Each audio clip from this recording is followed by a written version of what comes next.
नमस्ते बच्चों, तेज संगीत एकेडमी में आप सभी का बहुत बहुत स्वागत है। तो जी हाँ दोस्तों, ये लेसन 1 है, यानी कि संगीत क्लास का पहला दिन है और आज से मैं वीडियो रोज़ डाला करूँगा और चाहूँगा कि मैं ज़्यादा से ज़्यादा आप लोगों को वीडियो के माध्यम से कुछ सिखा सकूँ, संगीत सिखा सकूँ। जी हाँ दोस्तों, तो चलिए आज संगीत का लेसन 1 शुरू करते हैं। कैसे हम लोग संगीत सीखेंगे, क्यों सीखेंगे? तो दोस्तों, सबसे पहली बात कि जब हम लोग संगीत सीखने के लिए क्लास ज्वाइन करते हैं, तो बहुत से लोग आजकल ऐसा है कि अपने बच्चे को एक्सप्लोर करने के लिए भी कभी-कभी संगीत क्लास ज्वाइन कराते हैं, कभी कराटे क्लास, कभी क्रिकेट, तो कभी तरह-तरह के फील्ड में अलग-अलग जगहों पर कोचिंग क्लास देते हैं। तो उससे पता चलता है कि बच्चे में क्या खूबी है, क्या टैलेंट है, इसके लिए भी लोग भेजते हैं। लेकिन अगर आप सीखने वाले हैं, बच्चे हैं, अगर आप सीखने वाले हैं, बड़े भी हैं, अगर आपको इच्छा है संगीत सीखने का, तो अपने मन से पूछिए कि आप क्यों सीखना चाहते हैं? सबसे बड़ी बात और सबसे मुख्य बात ये है दोस्तों कि बहुत से लोगों को संगीत क्यों सीखना है ये पता ही नहीं होता है और जब बातचीत करते-करते पता चलती है, तो पता चलता है कि किसी-किसी को सिर्फ़ ऑर्केस्ट्रा वगैरह में नाचने-गाने के लिए या वहाँ पर थोड़ा-सा हाइलाइट होने के लिए, लोगों के सामने थोड़ा-मोड़ा गाने के लिए गाना सीखना चाहते हैं, गाने संगीत सीखना चाहते हैं। और बहुत से लोग ऐसे भी होते हैं जो बहुत आगे तक जाना चाहते हैं, संगीत को अपना करियर बनाना चाहते हैं, इसलिए भी सीखना चाहते हैं। लेकिन बहुत से लोग ऐसे भी होते हैं जो सिर्फ़ अपने मन की शांति के लिए सीखना चाहते हैं, सिर्फ़ अपने लिए सीखना चाहते हैं, किसी के लिए नहीं, सिर्फ़ अपने लिए सीखना चाहते हैं। किसी को सिखाना, कहीं पर शो करना, इससे कोई मतलब नहीं होता है। तो इन सभी बातों को क्लियर कर लीजिए कि आप क्यों संगीत सीखना चाहते हैं।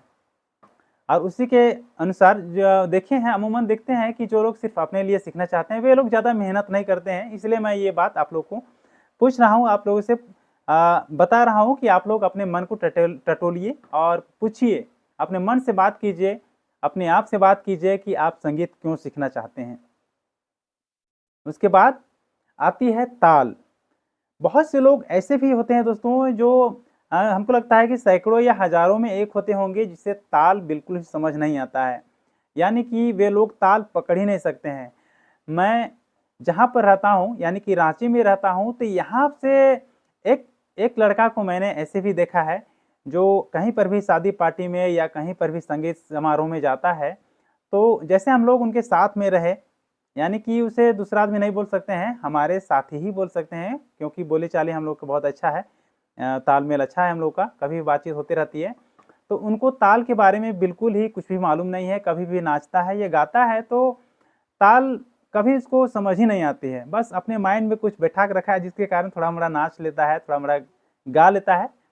और दोस्तों, मैं जहाँ क्लास करने जाता था, मैं अपने गुरु से जहाँ शिक्षा लेने जाता था, वहाँ पर मैंने लगभग 6 साल की शिक्षा ली है लगातार। तो वहाँ एक स्टूडेंट को देखे कि वहाँ पर एक स्टूडेंट जो थे पंडित थे, वो बहुत अच्छे मित्र थे और अभी कहाँ है, हम लोग से बातचीत नहीं होती है। लेकिन मैं उनका किस्सा आप लोगों को सुनाता हूँ कि उनको उतने साल प्रैक्टिस करने के बाद, क्लास करने के बाद एक चीज़ समझ में आई थी कि उनको ताल बिल्कुल भी नहीं आते हैं, यानी कि उनके लिए संगीत शायद नहीं है, ये मैं कह सकता हूँ।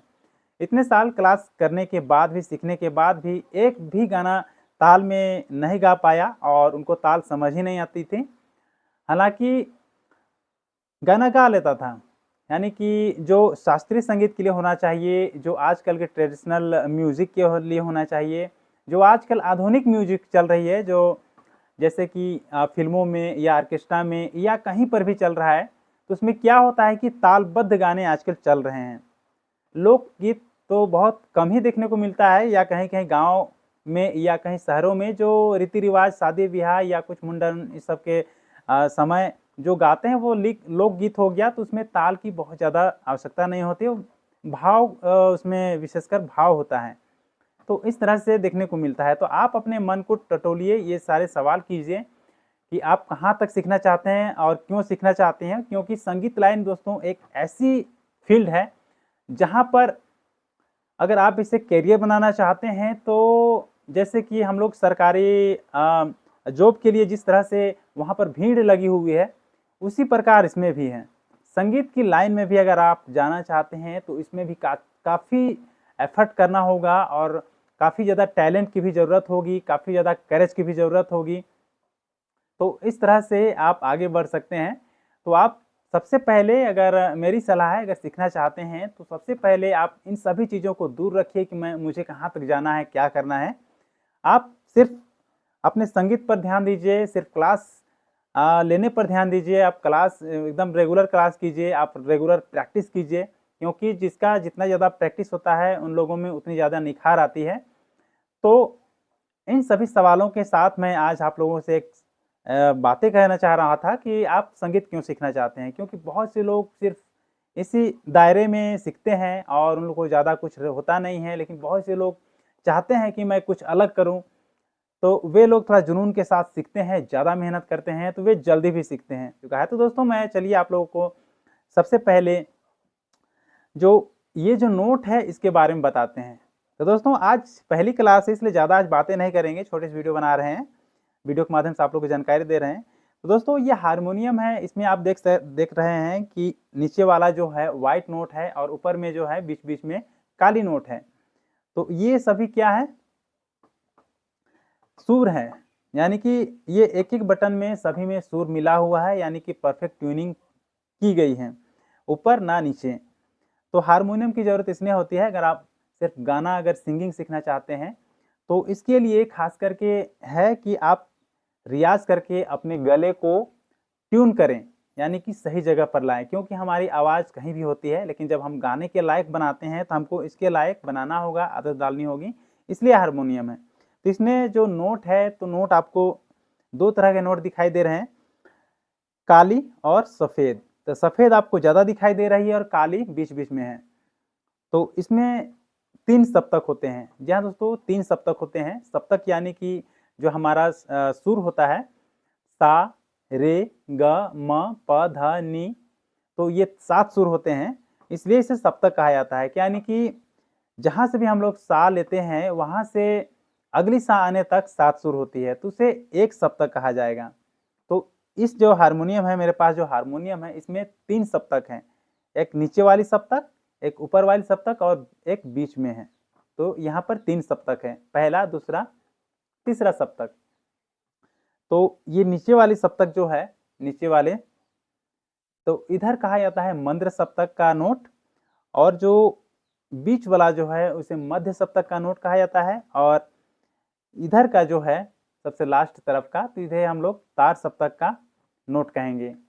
तो सा हम लोग कहाँ से स्टार्ट करेंगे? जी हाँ दोस्तों, भारत में 2 तरह का संगीत चला हुआ है, अब तो 3 कह सकते हैं, क्योंकि भारत का जो शास्त्रीय संगीत है वो 2 किस्म का है, एक है कर्नाटका संगीत और एक है भारतीय संगीत।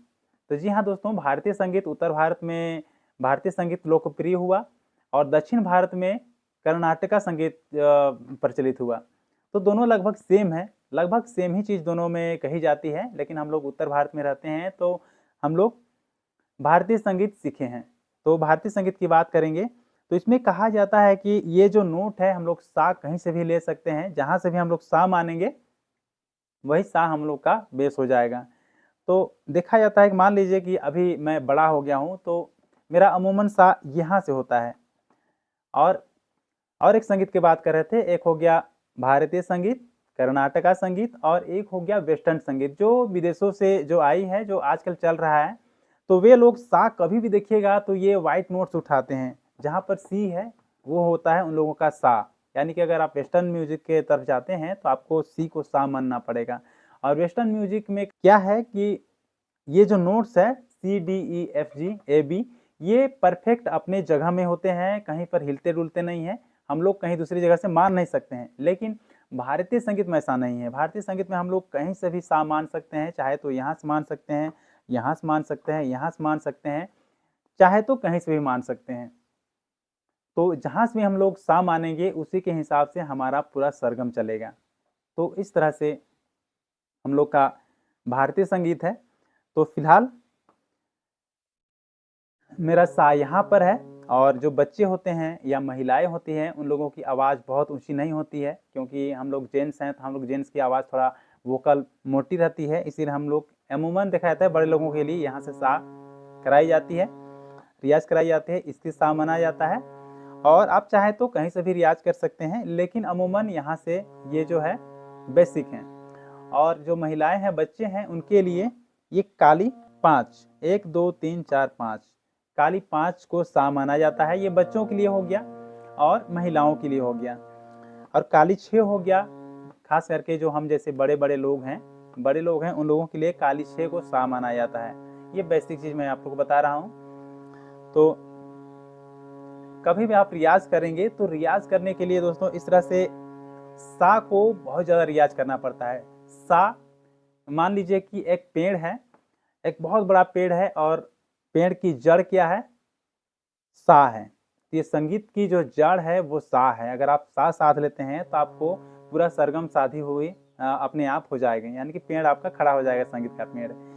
तो ये सा है, तो सा को हमेशा ऐसे रखिए दबा के और रियाज कीजिए। कैसे रियाज करना है?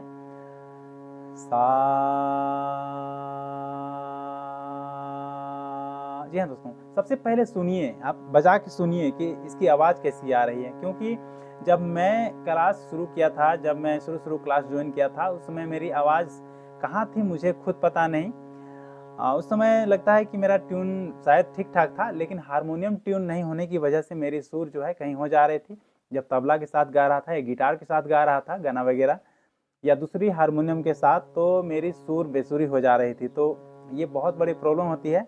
आपके पास अगर हारमोनियम है तो उस हारमोनियम को आप पहले ट्यून चेक कर लीजिए। बहुत सारा ट्यूनर आजकल फ़ोन में भी मिलता है। तो दोस्तों, रियाज कैसे करेंगे इसकी मैं जल्द ही अगला लेसन लेकर के आऊँगा और कुछ सवाल और कुछ जवाब के साथ आऊँगा। तो दोस्तों, आज का मैं वीडियो छोटी सी बनाना चाह रहा था, लेकिन थोड़ी सी लंबी हो गई। फिर भी आप लोगों को वीडियो अच्छी लगी तो वीडियो को लाइक कीजिएगा और चैनल को सब्सक्राइब कीजिएगा और ज़्यादा से ज़्यादा लोगों को इस मेरी क्लास में ज्वाइन कराइए। तेज संगीत एकेडमी तक ले करके आइए और इस चैनल को भी सब्सक्राइब कर लीजिएगा। तो दोस्तों, मिलते हैं इसी तरह अगले नए वीडियो के साथ, नए लेसन के साथ। नमस्ते।